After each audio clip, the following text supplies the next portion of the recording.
Mhm. It's not necessarily, the agents are going to be fine. We're going to keep on doing what we're doing. But 2008 devastated a lot of families. Yeah. A lot of families lost their homes. All Yeah. right. The foreclosure situation, economically, it was devastating. There's no argument about that. Mhm. But having to grab your kids and tell them we have to go now because there's a sheriff at the front door, grab some of your clothes and some of your toys. And that kid had two questions. Maybe he was 6 years old, asking his mom, why do we have to go and where are we going? And the mom might not have had an answer to either one of those two questions once the kid asked. We're still feeling ramifications of people that went through that time. Yeah. We're not going to let that happen again. I know, but let's let people know why we're not going to see that same devastation, family devastation that we saw the last time. Yeah. Yeah. That question there, and Steve, you mentioned you and I meeting in 2008, and you're forming KCM, and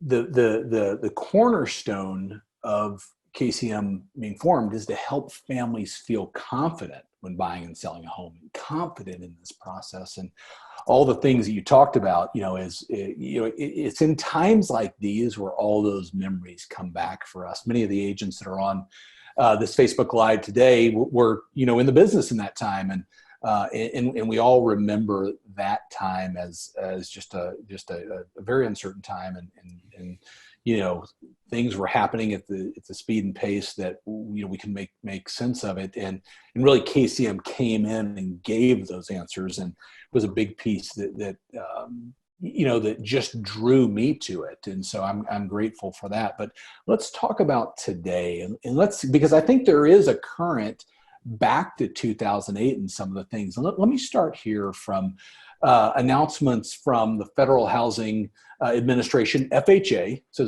FHA has indicated it is enacting an immediate foreclosure and eviction moratorium for single-family homeowners with FHA-insured mortgages for the next 60 days.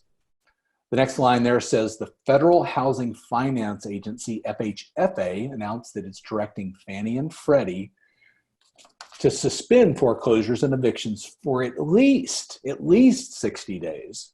So what are we seeing right here? We're seeing things that in 2008 we got wrong, that you're seeing legislation, you're seeing the government respond to that, to the need that our industry has and that consumers have, so that we say, how do we not have that happen again?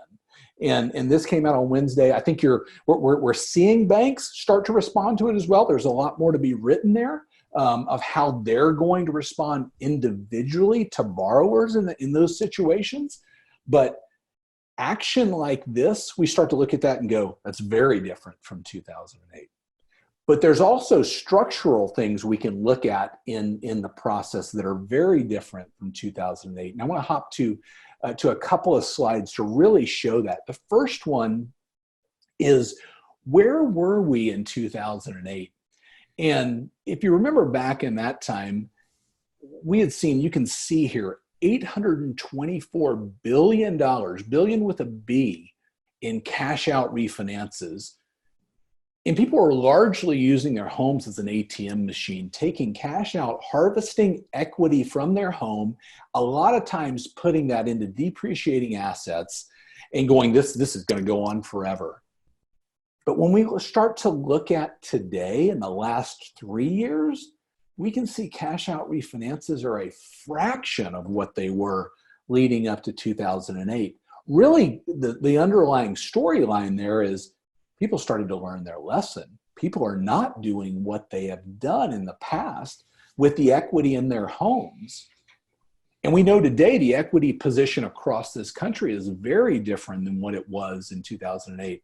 We know that over 50% of the homes in this country have over 50% equity. People aren't walking away from that. In 2008, people started walking away from homes when they had negative equity, when they were in situations where they owed more than the home was worth. We're in a very, very different situation in this country today than what we were then.